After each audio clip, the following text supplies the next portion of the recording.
This is the Authentic Dating series brought to you by Ahmad and David, where we explore what it takes to have a dating life you're excited about.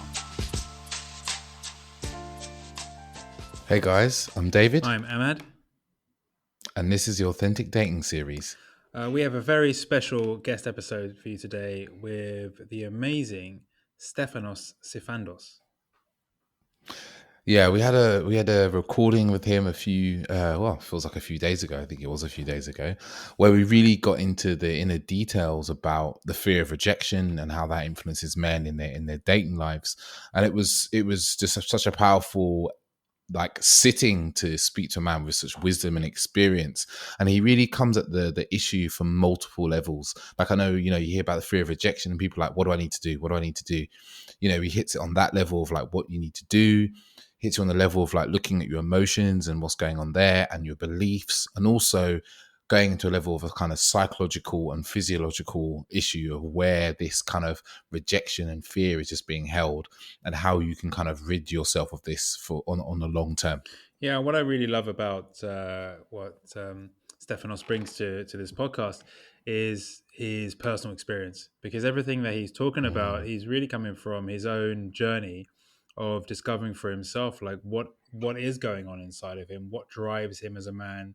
And actually, what was really interesting was how he brought up this thing, which it seems to be very important information for all men today, which is about the masculine and feminine energy dynamic that exists in all of us. And so you guys are in for a real treat on this episode, because he really goes deep. There are a lot of people who just talk about fear of rejection from a standpoint of actions to do and what I would call surface level.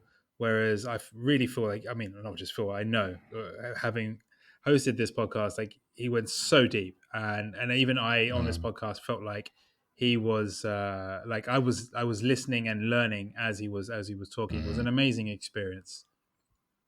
Yeah, me too. I was listening and just taking in some of the wisdom of what he was saying. It's oh wow, there's still things in here that, there's always things to be learning and things to be kind of imprinted in life. But I really felt like listening to him, and I really enjoy his content. I listen to go to his Instagram quite often and watch his videos.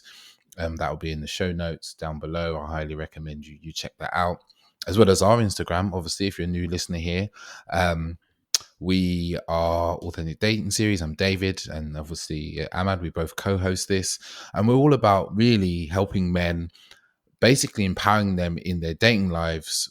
When we teach kind of a complete model, from back to front, from meeting to relationships, in a model that allows men to take control and have power in their dating lives, and not just feel like that the mercy of what happens around them and what's going on in the world and what's going on in the circumstances, and allow them to show up in a way that is completely attractive to the opposite sex in just being themselves, and tuning into the authentic self that's behind all the things they're told they shouldn't be, or how they should act and so forth, and allowing them to just express that. Beautiful. And just a note as well, before we jump into the episode, because it's, at this current moment in time, depending on when you're listening to this episode, we're currently going through lockdown and we're in Corona. And for the first good 18 minutes, Stefanos really reveals to us how he's been dealing with Corona, and actually some really valuable information, which is in addition to the topic of the episode, which is about rejection. So if you want to get straight into the topic on rejection, you can just fast forward about 18 minutes. And you'll get straight to it. But I really recommend you hear what he has to say about the current times we're living in. Yeah, some really great kind of concepts and ideas, and actually how to expand out of this current time and expand as yourself, because there's as he says, there's a period of contraction where everyone's just holding on, and there's an opportunity here to expand into a bigger sense of who you are. So without further ado, we'll jump straight into the episode. Hey guys, so we've got a very, very special guest with us. I'm going to ask him to introduce himself because I don't want to get his name wrong. He's got such a strong name. It's very strong. Stefanos Sifandos. What a strong name. Yeah, I feel like you would have been a gladiator back in the day. Yeah, I feel like that sometimes. I was saying to David before, I was like, man, I can imagine you getting told off when you were young and someone saying your name in a strong way. Stefanos. You said it perfectly. Good. Yeah. Yeah. So how are you doing? So yeah, so Oh, we both spoke. Yeah, I'm well, man. It's for me, like I was saying to you gentlemen earlier, it's very interesting times that we are in right now. And I mean, I've been working from home for a number of years, and so being in my place, albeit I've been in different places the last few years, um, it, it really nothing's massively changed. Yet I feel this constriction, this restriction in my movement in the world a little bit. And I can feel that. I can see it. I'm in Austin, Texas, in the US. I live in the US now, and I can feel there's just something different. I'm not going out as much, and not because I have this massive fear of a virus. It's really not so much to do with that. It's just more the energetics of the place. So I feel pretty blessed where I am, and honestly, it's pretty quiet and calm here. There's not a heightened sense of fear. I mean, I was in LA not long ago, and LA is a lot denser. There's a lot of density in LA, and fear. You can feel it energetically, and you can see it what's happening in the streets. And I know I feel pretty blessed where I am, but again, the US is getting it's getting hit pretty hard in different ways. Culturally, socially, economically. I mean, geopolitically, academically, it's an interesting time to be alive, is what I'll say. Yeah, so I think the key word, I know the key word that they use over here in the UK is unprecedented. Unprecedented times. I was actually counting. Yeah, I was counting the syllables in that before. It's the longest word they've used in the media for a long time. But yeah, but it rings true. It's like it really is unprecedented times. I mean, we've never experienced anything like this. Very quickly, I think for most of us, what we felt was it was like a war. It was like war times. We're rationing stuff. We're panic buying. Things are harder to get hold of. We went from the topic of today is not this, but like just as a point, like we literally went from Amazon trucks on the road, like, where you can get anything anytime, and we're living in that now culture, to just complete lockdown and essentials only, and so I feel like that constriction that you expressed, like, I feel that that's something like worldwide, which again is unprecedented, like everyone at the same time feeling the actual energetic constriction of the world is it's quite something. Everyone's just pulling inwards for, and like almost holding on to whatever they've got, like the energy they have. No one's looking to expand right now. That's the general feeling, which is a shame. Collectively, that's right. And that's why I'm really very deliberately looking at where can I expand in my life? Where can I add value to my own life? Where can I add value to the lives of others? That's expansion for me. Where can I continue to grow and not contract and feel that I'm not contributing to the evolution of my own path, or that I'm taking action from a place of intense and immense fear, whilst at the same time wanting to respect what little convoluted and conflicting information we do understand about what's actually happening. And so there's a balance there, but that's a practice too. Like, we get to practice that. I get to practice that. I think that's an important part for, it's a reframe on what is actually happening in the world as well. It's a really good point. And it's a real practice in like managing the fear that's coming from outwards towards you, and then managing your own kind of fears and worries that are coming up. It's like a real practice of like, how do you say, I know this isn't really the topic for today, but it's like, how do you go, okay, there's all this fear and worry outside, and I'm happy for it to, I can't do anything about that, but I can manage my own self and my own emotions and how I react to those. Yeah, that's what we have control over and mastery, is our internal faculties. So why not focus on that? There's no massive point at the moment. I think there's a balancing act, man. I think the balancing act is, yes, let's arrive to a level of acceptance of what is happening, which is turbulent change to some degree. It's actually not that turbulent. It's actually quite slow, but appears fast-ish, but not really. Accept change, but let's not be complacent. And at the same time, let's not resign. Let's not carry resignation in our posturing in the world, because that to me is a weakness, and that to me is us not being free thinking beings, us not contemplating possibilities of where can we take our lives and where can we take the collective. And that's just saying that's us being victims and in this hopeless, helpless mentality and space. And I'm not buying into that, and I don't want to buy into that. And that's a very active choice I make. It's a fine line too. Like, it's not, I'm not insinuating it's easy. It's not. I'm challenged by it. I'm sure many others are as well. And it is a fine line around acceptance and resignation and walking that fine line. However, we have to pay attention to that. Otherwise, this is the way I see it. When I speak to masculine, feminine dynamics, I look at so masculinity as an energetic, that masculinity and femininity is an energetic that resides within every single human being. It's just contrasted expressive states. It's two sides of the same coin. And we've been very much in a hyper extreme expression of masculinity for some time now, in terms of oppression, control, autocracy, subjugation, excessive violence, etc. Right? And now we're in this hyper passive place. We're just resigning to the fact that, we're going to be victims, we're going to be helpless, we're going to be hopeless.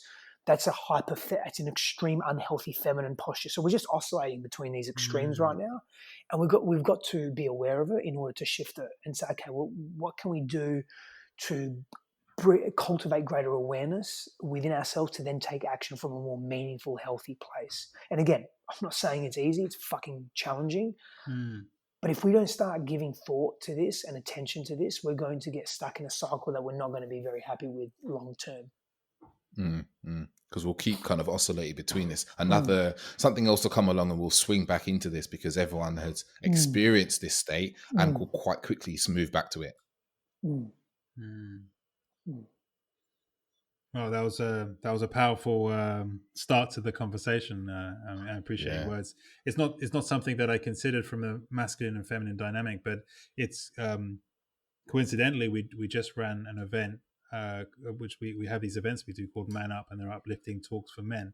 And the last topic was exactly that: how the world has been in a very dominant masculine place, and how do men, how to be a man in what we call the era of women. And we were referring to the women empowerment, but also the rise of feminine energy and how men should encapsulate that. So it's very interesting to hear your perspective on actually the current climate, because I hadn't twigged it in that sense. But yeah, my initial reaction to how things have been is to surrender. Because when I first felt the feeling of chaos, or rather the feeling of powerlessness, or things are outside of my control right now, and I don't know how to normalize what's happening because it couldn't be normalized because it's just happening and it's unfolding. My instinct was then to surrender and to allow the situation to just be, to actually allow the situation to be and allow myself to unfold inside of that, which is, for me personally, has given me a lot of peace. Yeah, I think it's powerful. I think there's a balance there as well. And I think if that's where you're at the moment, that's great. I think, again, we've come from these extremes. And I would put a lens of masculinity, femininity again to it, because I feel that as society, collectively and individually, we're wanting to move towards harmony and balance. And what that looks like for me is, if we're talking about healthy masculine postures, what does the world need right now? From my perspective, it needs clean, transparent communication. It needs structure. It needs rigidity, but not in a negative way, but more in a positive way. So rigidity in terms of, we need healthy direction, clarity in that direction, and we need to be moving in that direction. However, we need the ability to also be nimble as well. We need the ability to be adaptive. And that adaptation is the nimbleness is more of a feminine trait per se. But if we look at continuing the line of masculinity, what we actually really need right now, again, with a healthy communication, the transparent communication, the leadership, the structure, the routine, the confidence, the consistency in behavior. But we also need compassion. We also need that surrendering. The surrendering for me is surrendering to what was, the old, letting the old go, putting the old behind. We don't need to go back to what was. We don't need to go back to normalcy or normality. We have to create a new normal, and we get to do that together. So how we do that really depends on us, but I believe a big part of that is coming into a deeper sense of self and balance. I love that. Yeah, I think hopefully out of this comes leadership that's like leadership with compassion and love for all, and not just leadership with greed and a want for more and more and using resources and consuming. Yeah. We've been consuming massively. We've been too fast. We've got to slow things down. We've been way too fast in the extraction of resources, the production of resources, the distribution of resources. Our values as a collective has been on more speed, more iteration, more innovation. Nothing wrong with that, but it's come at the expense of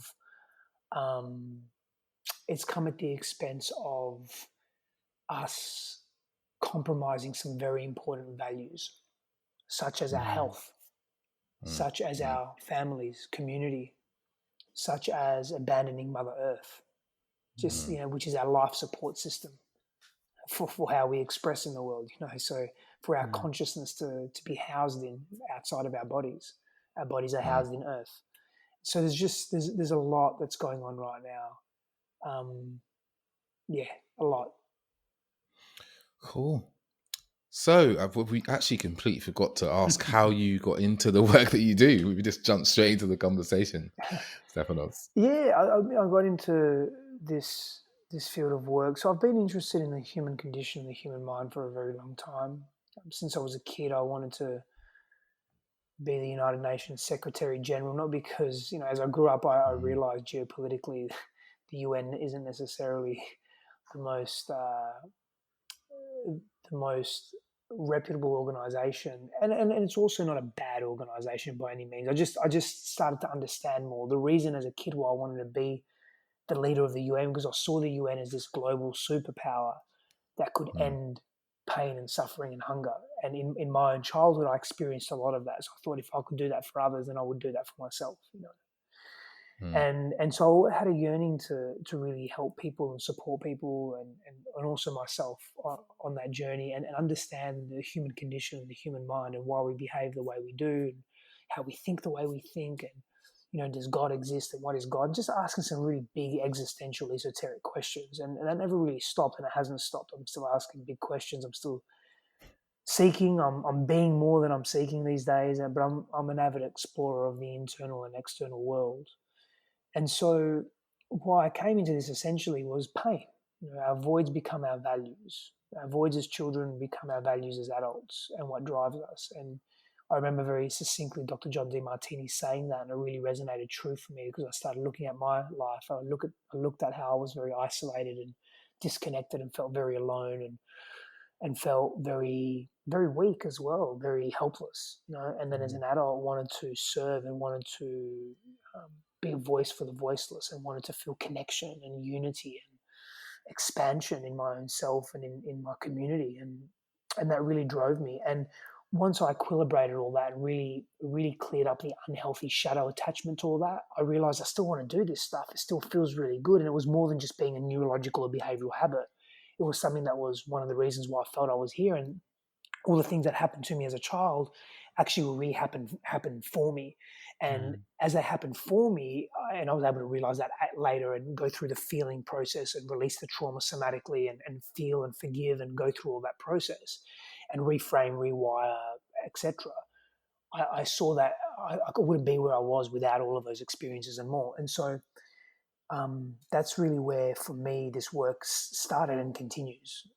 And then I've had certain experiences in my life that have really been shocks for me, major shocks and catalysts for deepening my own awareness and my own practice and also my own service and how I show up in the world. And those catalysts have been very painful. They've been very intense, and they've been multiple rock bottom moments that have been, again, suicide, close to suicide, obviously not suicide, I'm still here.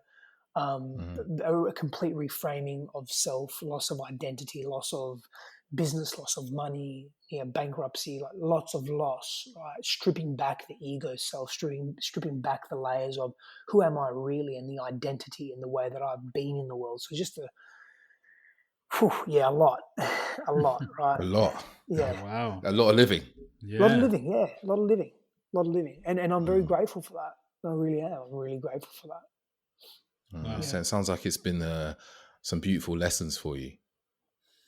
Yeah, to say the least. To say the least. Yeah. They don't always feel like that at the time, but you No. can look back on them and always know that, without those things, you wouldn't be where you are today and who you are today. Yeah, absolutely. At the time, it's, oh, poor me, I'm a victim, and I couldn't budget.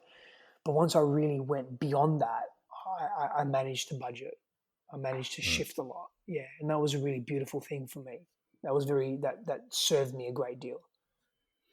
Wow, Beautiful. I mean, I can really hear, how you were able to take those moments and channel them into who you are today, and actually, it's an important lesson, because so many of us get caught up in like, why me, or these things shouldn't happen, and then we don't get to get the lesson, or we don't get to get the beauty of where it takes us or how it shapes us in our lives. I mean, I think of that from the perspective of how Dave and I got started on this podcast. Dave and I have very different backgrounds. With I always say, like, David being very confident with women, and me, I always was very stiff and shy at school. But that experience has taught me a lot about what it takes to build up my character and to overcome the boundaries, or even the stories that I tell myself.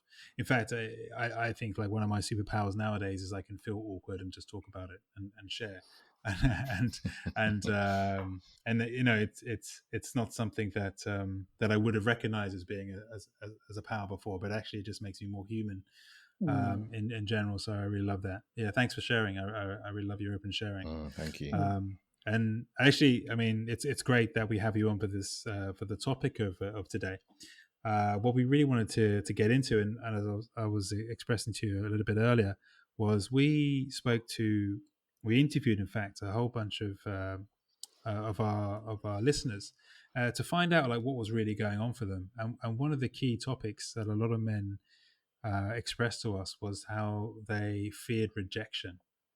And this fear of rejection, especially, obviously, we're talking in the perspective of dating, but obviously it shows up in other areas of life. So firstly, like, I mean, from your perspective, I'm really keen to find out, like, what is the fear of rejection all about? For men specific, I mean, look, it's for me, rejection is a core wound or a core fear, alongside loss or abandonment, and or humiliation, as another example. For me, men, I mean, there are many reasons why men have a deep fear. Rejection, abandonment, humiliation are big core woundings for men. And when you look at us from an evolutionary perspective, from a biological perspective, which is part of the story, it's not all of the story.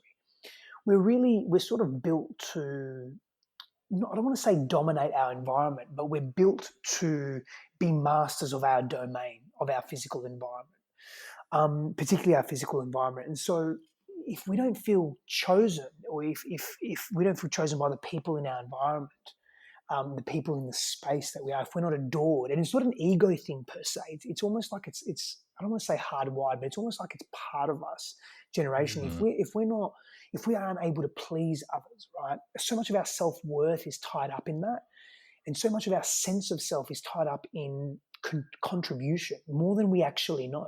Because when we look at, again, from an evolutionary perspective, when we look at our contribution as men, as males, we've been responsible for extending the perimeter, keeping the physical environment safe, survival and flourishing, discovering new lands and creating new innovations out in the world. And so if we're not adored, or if we're not appreciated, we feel very, very, very disconnected. If we don't feel special, if we don't feel heroic, we feel that we're not worthy, that we're not enough. And then we feel this rejection that comes on. It's like it's a failure of our masculinity. It's a failure of our male expression in the world. And we're almost taught this culturally through birth as well, And so many of us, I mean, we almost feel we're not enough. That's a big thing. Like if we're Big not one. winning, if we're not the best, if we're not the richest, if we're not getting all the women, if we're not all these ridiculous notions of what it means to be healthy, right? They're not. They're extreme expressions in a world that advocates competition above so many other values, right? Then we're not worth it, and we feel rejected, and it fucking eats at us, right? Like we, as adults, we get to choose who we want to be in the world. But we're so influenced by our outside. We're so influenced by media. We're so influenced by our peers, by community, by what the world tells us we need to be, that we're trying to be this person that we either don't want to be or are really struggling to be, or are going down that path in the quote unquote wrong way. And it doesn't really serve us. And so we're experiencing this rejection of others saying, hey, not today, or hey, they're not meaning to say you're not good enough, but they're just pushing their values on us, and we're taking it personally. Because another issue, and I don't mean to go on too many tangents, but there's so many interconnected aspects to this, is as children, we're not taught how to emotionally self-regulate. So when we receive feedback from our environment, we interpret it as rejection, and we internalize it and shame ourselves for it. We make ourselves wrong. But it's not really us that's wrong. People, like, for example, right, Ahmad,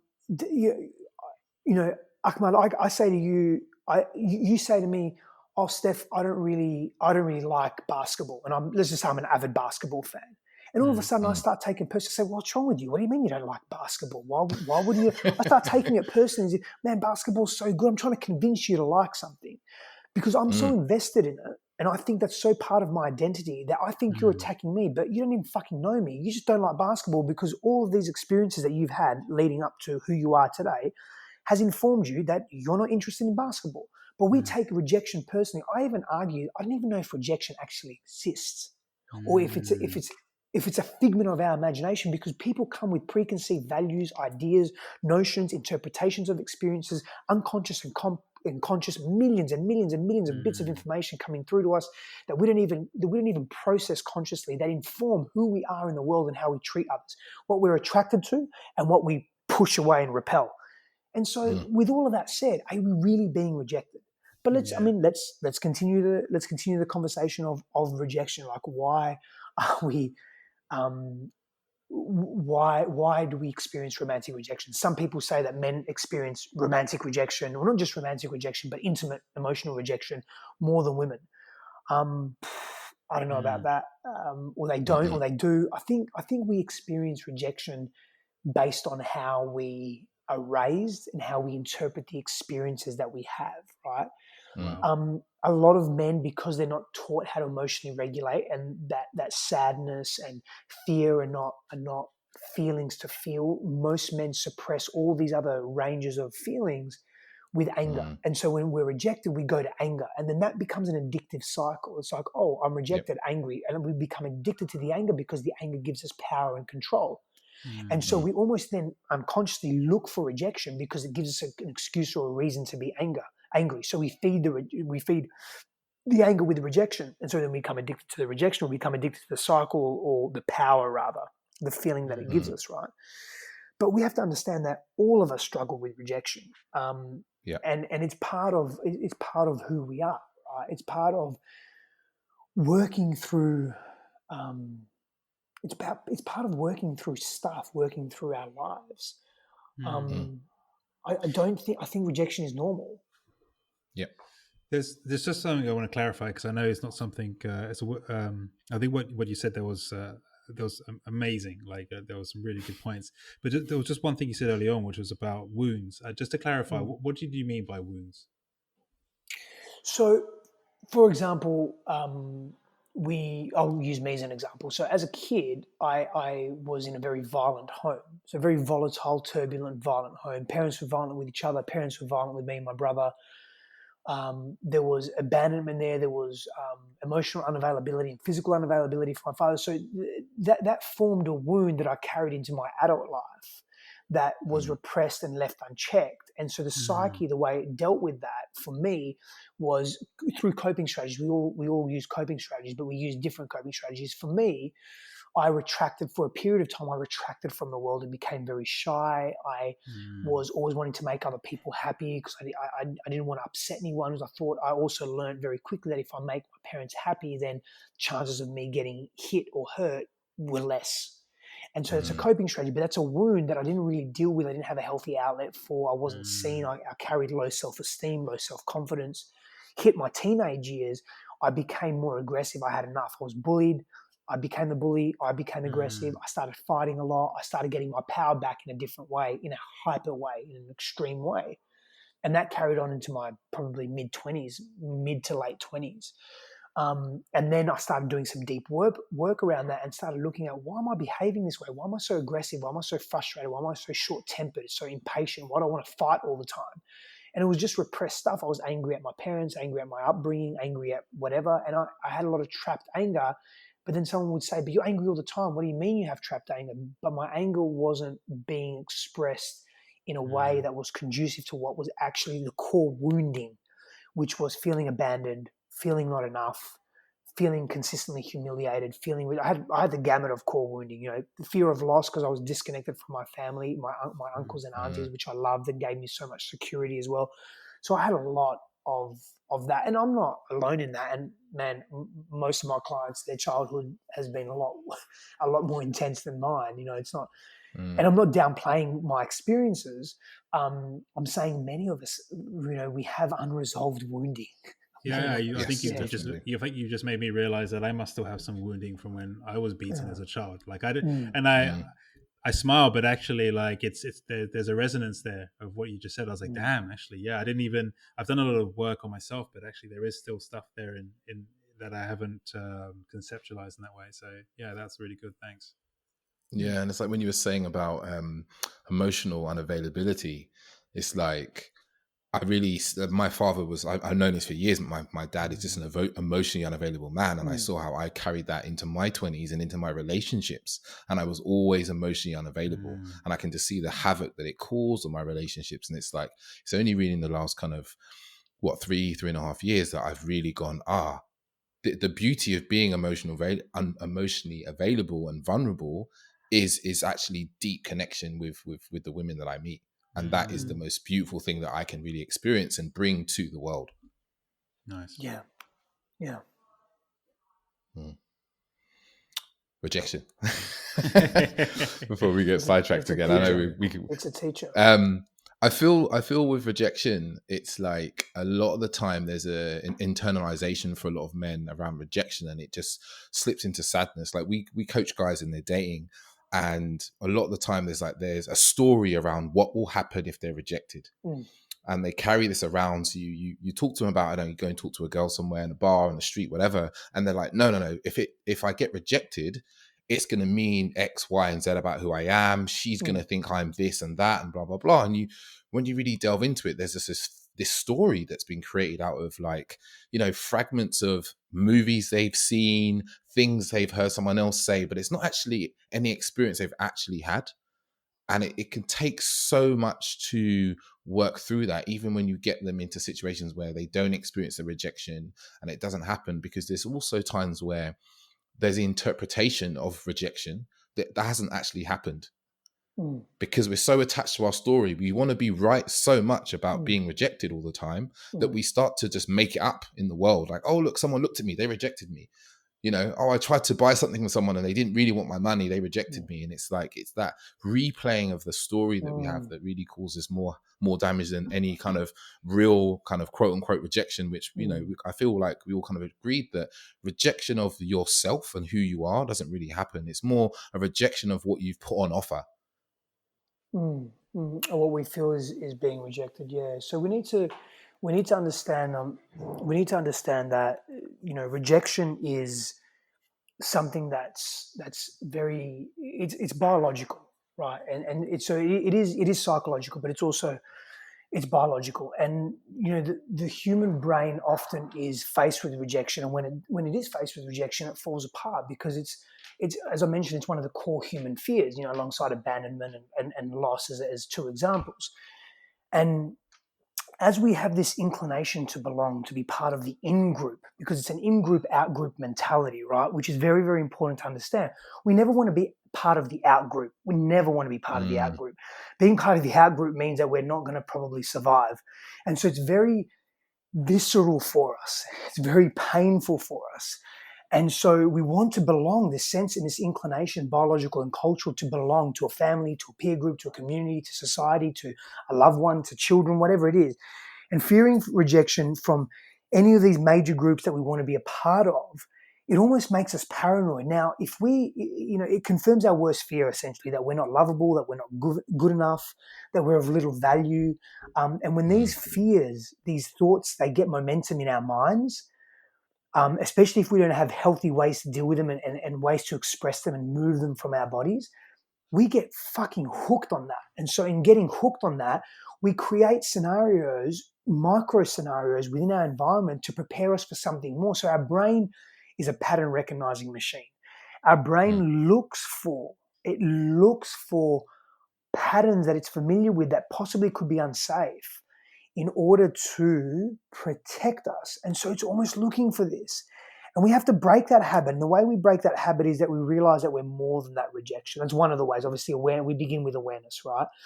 And then we have practices, and we do some inner child work, and we do the healing work and the wounding work. And we start to explore ourselves beyond just, okay, if I am being rejected, quote unquote, being rejected, what does that mean? Or what am I making it mean? And what could I make it mean? So there's a lot to that, right? Yeah. I feel like AJ, you're going to say something. No. I was actually pondering on the different terms that he just said. Like, for example, like the inner child work. That sounds fascinating. Could you tell us a bit more about that? Like, what does that look like? Yeah.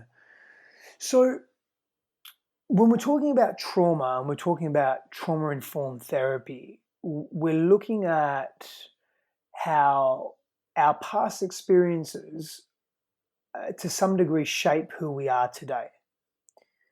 And so if you've experienced trauma as a child or during your developmental years, or even as an adult, maybe one of my clients, as an adult in his late 30s, he experienced PTSD, trauma, post-traumatic stress syndrome, trauma when a coworker died in his arms.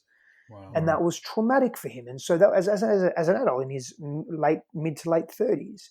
So trauma isn't just when we're children. Trauma resides on a spectrum. How you interpret trauma can be very different to how the next person does. Trauma doesn't have to be growing up in a war-torn country or being locked in a basement for 25 years and raped and all these extreme things that we sometimes hear. Of course, that's traumatic, but trauma can also be coming home from school and saying, look, mum and dad, I got a B, and your mum and dad saying, oh, why didn't you get an A? And then doing that a number of times, not from a place of malice, but, oh, why didn't you get an A? Oh, well, you can do better next time. I'm sure you will. Instead of supporting that person, they form this idea of themselves that they're not good enough. And so then the way they act and the way they behave, the way they pursue success, it's predicated on this notion of deficit and scarcity and fear. It's not actually predicated on a healthy sense of self and a pursuit because they want to expand. We spoke about expansion earlier, right? It's very much not that at all. And so they want to control everything, and they're controlling from a place of fear. So when we're talking about inner child work, we're talking about, I have an understanding, my theory, if you like, or our inner child, the health of our inner child, it directly informs the present moment nervous system. And so when we look at our psyche, we're compartmentalized, particularly if you look at Gestalt style therapy, okay? And so there's parts of us that exist within the whole of who we are. And these parts, they, depending on which one has the loudest voice, will speak in a way that directs and informs the experiences that you have.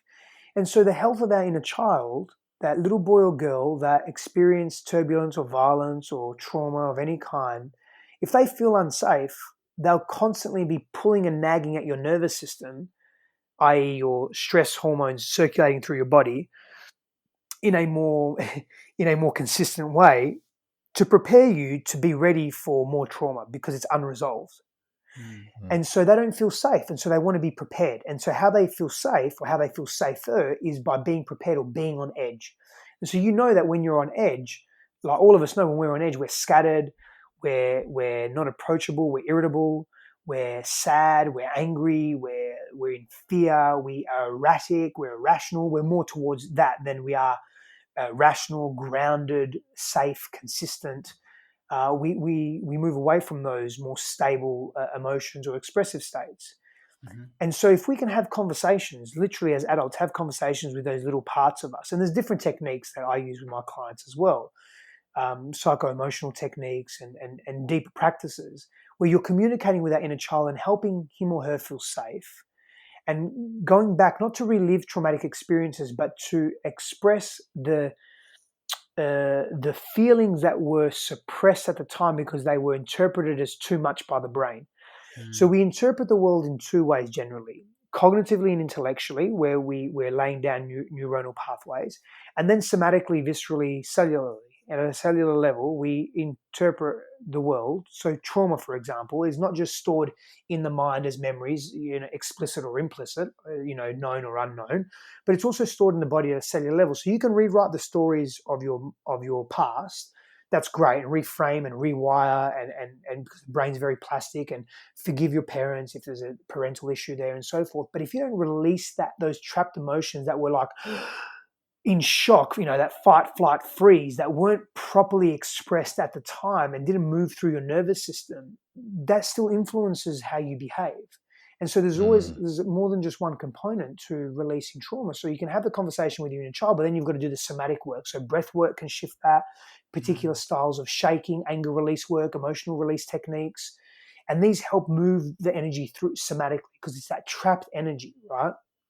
And so doing that helps the inner child, helps that part of our psyche feel safe. When we feel safe, we make decisions from a place of spaciousness and creativity.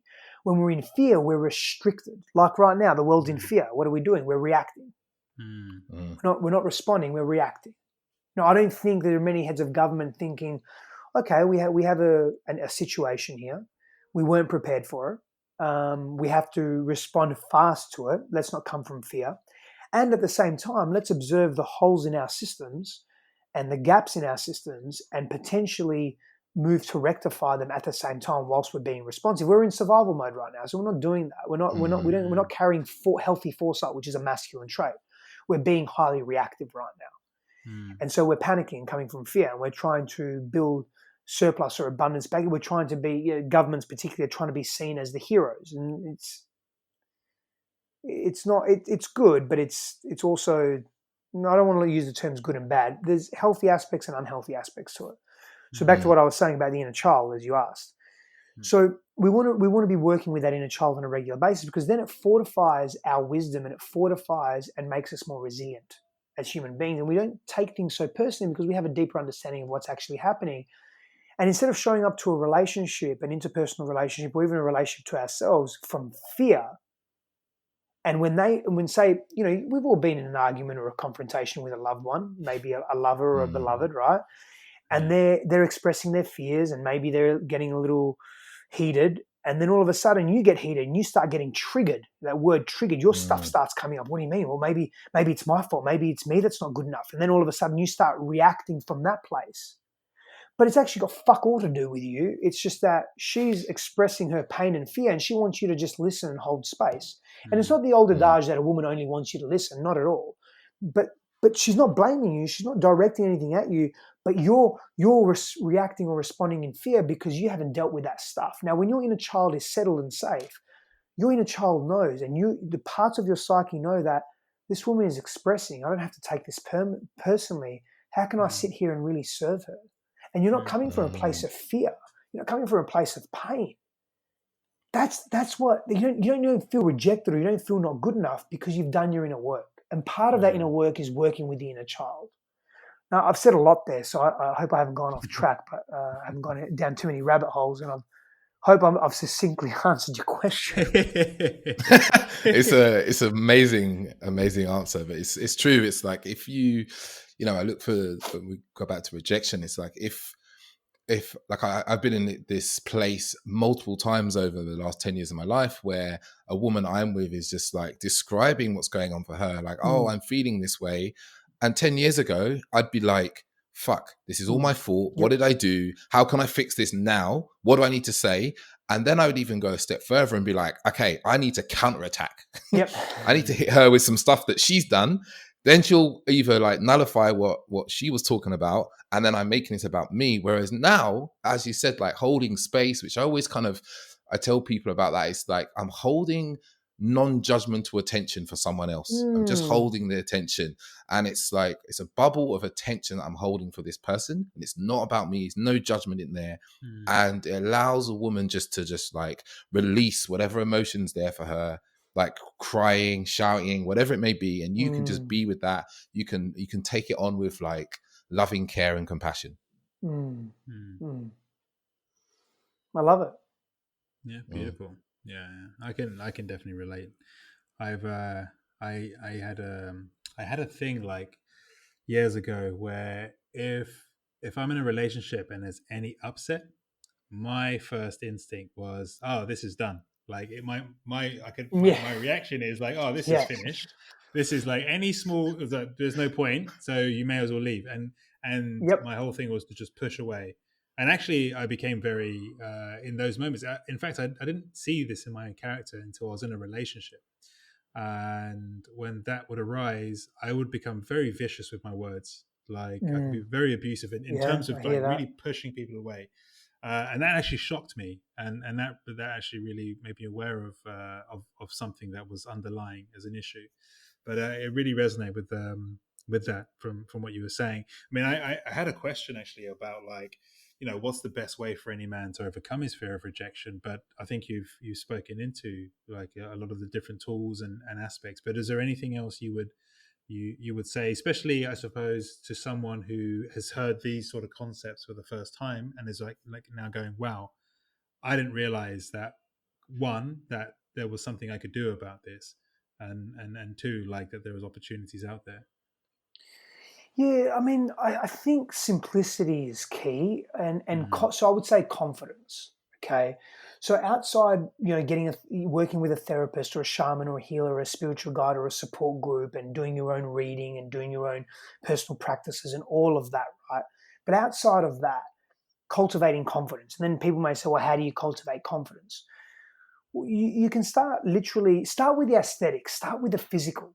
Because the physical is tangible and it's very visible. It's easy for us to see noticeable changes. When we're talking about the mind and the emotions, it's sometimes too intangible for people, and it's difficult to grasp. So just start with the physical. So start dressing a little differently. Now, I know this sounds maybe superficial and it's not addressing maybe some core wounding, but we want to create some space for us to be confident enough to go into the deeper wounds and the stuff that's a little bit more. There was a reason why I was suppressed. Remember that. It was intense. So there's a fear of going there, and without support, you're not going to go there. But without some level of confidence, you're not going to go there. Start dressing a little different.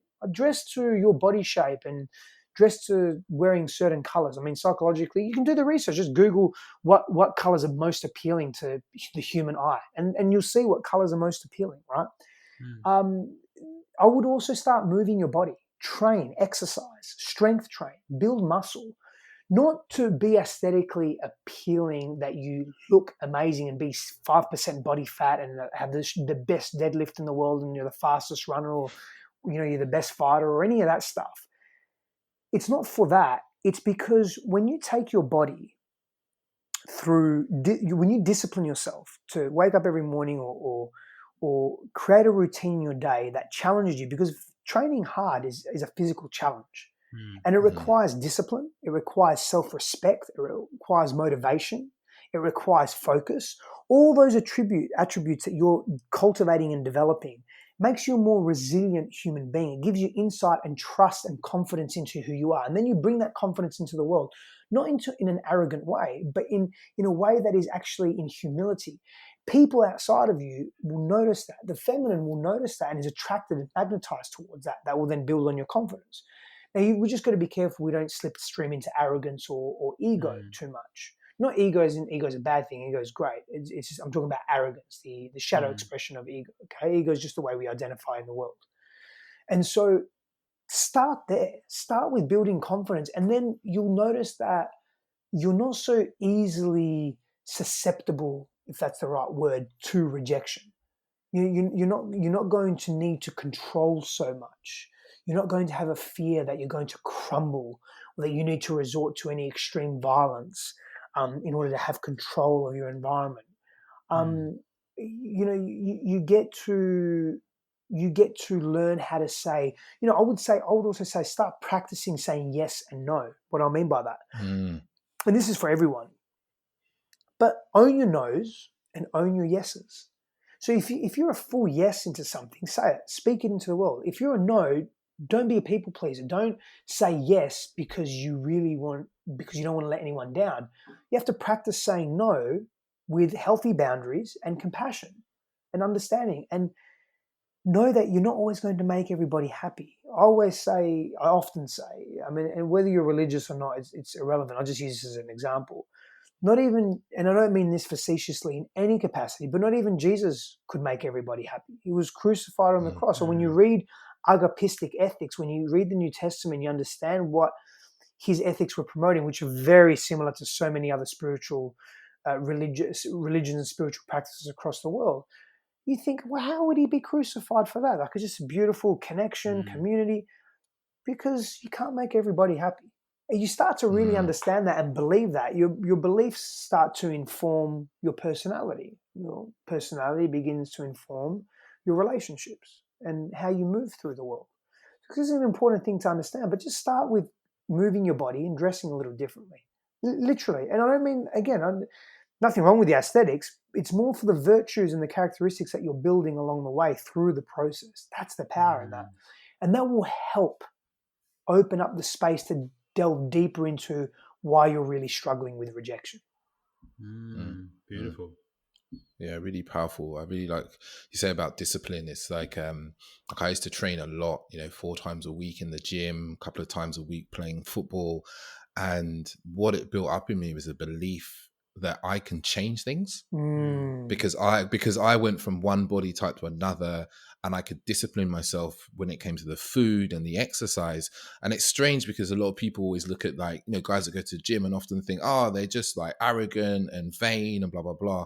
But they're some of the most disciplined men I ever met when I was going to the gym. Like, these guys would wake up at 6 a.m. They would have their set meals and all that kind of stuff. And you think these guys live self-discipline, and they can also put into action, meditation practices, which is a question I was going to ask you, is like consciousness practices. It's like a lot of people struggle to go, I want to meditate every day for 10 minutes, and they can't do it. And it's like because they lack self-discipline.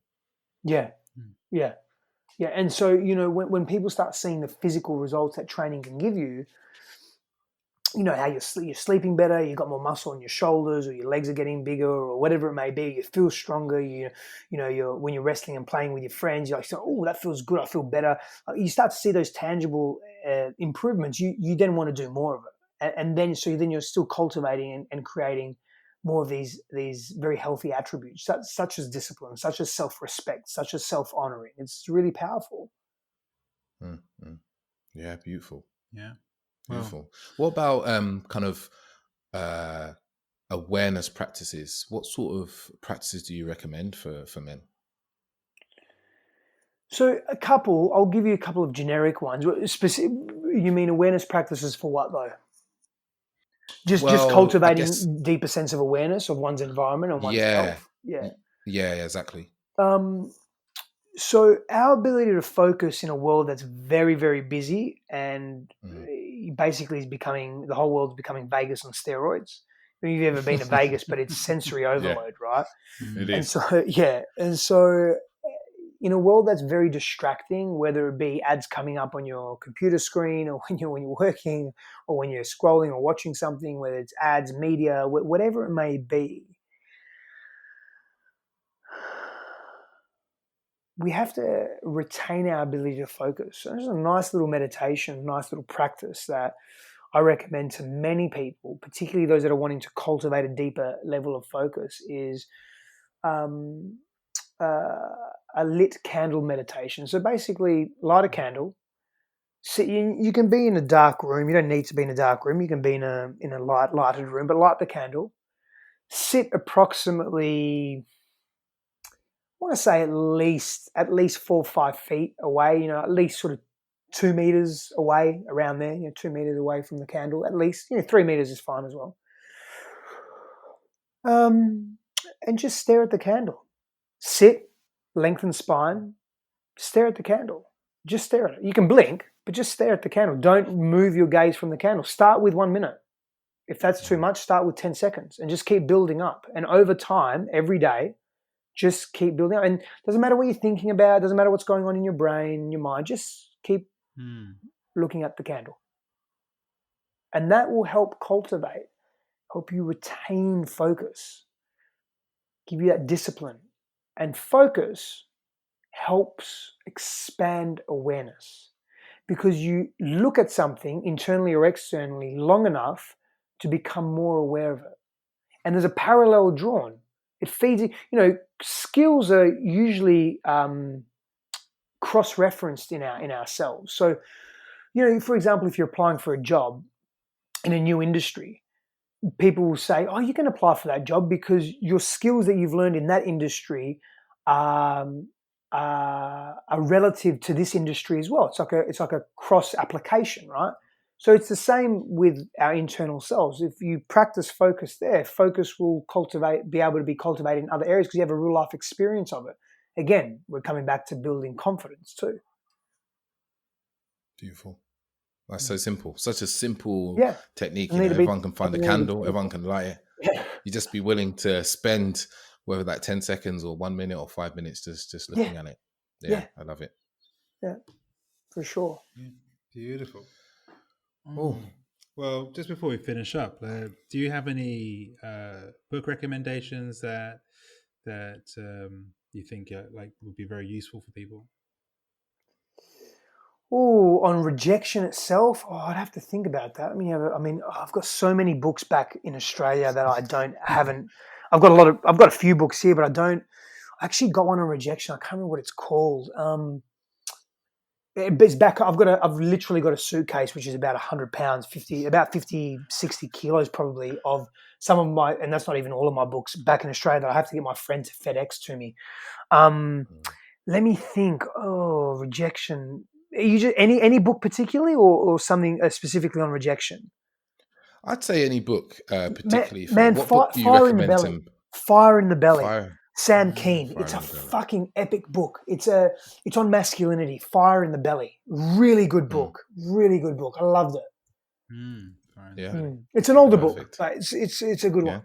Yeah. Nice. Wonderful. Cool. So as we wrap up, I was just going to say there's a lot there's a lot there in this episode. Very meaty, but thank you for your generosity and with so much rich information. I'm still digesting some of what you said. I really appreciate it, and I know our listeners will too, because you've really looked at this. The idea of rejection from different angles, and from the perspective of inputs, and how can we really say if rejection is real or not? Is it just a perception thing? And also then looking at wounds in different ways, and our childhood experiences or any traumatic experience that people have, and how that impacts our confidence. And I really love the simplicity of your advice around how men can improve on their confidence. I mean, because it's so true. And the interesting thing about that, I don't know if David, if you actually knew this, because when we started our coaching program, one of the first things we do is we take a man out to the shops and we help them to look right in their body shape, right? We're not trying to change something. And it's so true. We've seen that transformation of people where they just feel great, a very quick and easy win is to change how you appear. So I really loved all of that. Yeah, no, I appreciate that. Yeah. But so where can people find you? Where can people contact you if they want to work with you? Yeah, at Stefanos Sifandos across my social media handles, and my website is stefanossifandos.com. Cool. We'll drop those in the show notes for Thank everybody. you. Yeah, big thank you. The beautiful energy and the kind of passion that you've just brought to the last kind of 40-50 minutes has been incredible. Yeah, I appreciate that very much. Thank you. Yeah, it's really a And pleasure having you. it'd be great to have you over in London some point when this is all blown over. Well, I was meant to. So Christine and I were starting to. We were, and we will continue, of course. Once you're right, once this blows over, and it will blow over, we'll shift. In London, particularly, a lot more. And so we were meant to be in Europe 4 times this year. That's 2 of those times have definitely been cancelled. We may still go, but anyway, we were meant to be there a couple of times. So we will be there. And yeah, it'll be lovely to. We run workshops there, and we are going to start expanding that as well into 2.5 day immersives as opposed to just a 1 day workshop. So we're excited about that as well. Awesome. If you drop us the details, we'll stick those in the show notes as well because we're London based. So amazing. Plenty of people will be interested. Amazing. I appreciate that. Thank you so much. Well, thank you for your time today. Looks like you've got a lovely sunny day to look forward to. Yeah, it's a nice day today. Beautiful. Wicked. Yeah. All right. Well, that's a wrap. Thanks, guys. Yeah. Thank you, man.